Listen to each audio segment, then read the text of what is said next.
I really don't. I mean, it's a poor header at the near post for starters. And don't get me wrong, he's brave, he's putting his head in there. But I think this just takes a little glancing flick off Walker-Peters just before it hits him. And look, I mean, even as he's surprised when the ball goes in. Just think it takes a little nick there, Shay, and bounces into his head. And you can tell by the spin on the ball as well. Yeah, the near post guy's got to do better. He's got to head it up and away. But you just see it here, the last second, we sort of magnified it. He's unlucky, Walker-Peters, if I'm being honest. There's a bit of luck attached to it, but it's looped into the top corner as well, Steve. He won't be complaining about that. It's a massive goal for Liverpool in their season. And again, we talk about going to the last game of the season. That's the reason why, because of that header. But in the season, he's improving as a player, getting better and getting important goals as well. OK, let's go back to the man who watched it all from a very good point. John Barnes at St Mary's. What did you make of all that from your former club tonight, John? Well, I expected that performance. Of course, you can never legislate for a victory. But I felt, regardless of the changes, and Michael made the point about leadership, and of course it comes from the top with Jurgen, and he instills that determination, that drive in all of the players. So as much as they made changes, from the start to the end, they were the better team. They went one down, but they didn't capitulate. They still went forward, created chances. They have a clearly defined way of playing, and they were thoroughly deserved their victory. So it was a performance I expected, and you're looking at the last goal there, and they've been fortunate with that, but they really deserve that victory.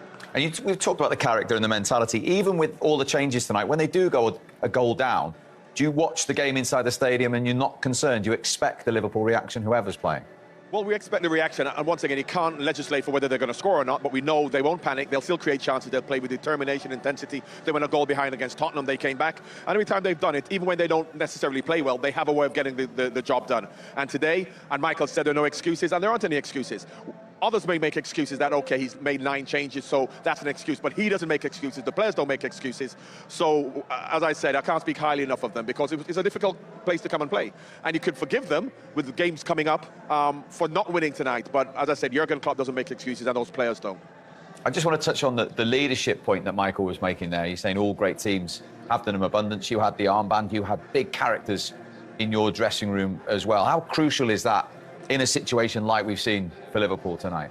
Of course it's absolutely crucial, but it comes from the top, from the manager. Those teams Michael mentioned, Alex Ferguson was the manager. Yes, you got the players there, then you got Arsene Wenger. You know, you got Jurgen here at Chelsea. You had Jose Mourinho. So as much as you have the leaders in the dressing room, because if you look at, as today, for example, until Jordan Henderson came on, you know, there's no Van Dijk, there's no Salah, there's no Mane, there's no Jordan Henderson. So we say, where do the leaders come from? It starts at the top with the manager, and then he instills this in all of the players. So regardless of whether Jordan Henderson plays or not, there are leaders out there because the manager instills that determination in them. And what's that feeling like when you look around a dressing room, and you've had it, as I say, with top players, and you see those kind of characters, and you think, yeah, I'm going to be OK, because these guys are with me today? Well, once again, you can look at the best 11, and you can say, of course, the leaders throughout that. But once again, here you made 9 changes. So when you're looking around the dressing room, and you're looking at Curtis Jones and Harvey Elliott and Tsimikas, and you're thinking, well, who is going to lead us? But they have that within the group. So even if they don't have the individuals on the team, they have that mentality within the group that we're all leaders, we all perform out there, so we're all in it together. You know, Jordan then came on, and yes, of course, he is a leader, but even without him, until he came on, they were still the better team. John, and obviously a lot of players played tonight, probably won't see another game this season now. A lot of the big hitters will come back and play the last 2 games, but it really has been a great squad performance as well. Regardless of Liverpool win the league, this squad probably the best squad that Liverpool have had for some time. Oh, absolutely, because, of course, I mentioned in 1984, I think, when they played about 14 players and they won the league. If players lost form or got injured, they didn't have anyone else to come in. But you look at can make 9 changes, and yes, obviously, if the top 11 play, they may play slightly better, but they didn't underperform at all. They've still got players who can come on and are worth their place in the team. So this squad obviously is the best, but this is the way modern football is. You know, you have squads of 20. Man City are the same. Obviously in the old days they didn't have those squads, but it's a joy to watch. And also, I don't think any other team, including Man City, can make that many changes and still perform, whereas we can. And how important was it just to do their job and ask City the question on Sunday and take it to the final day?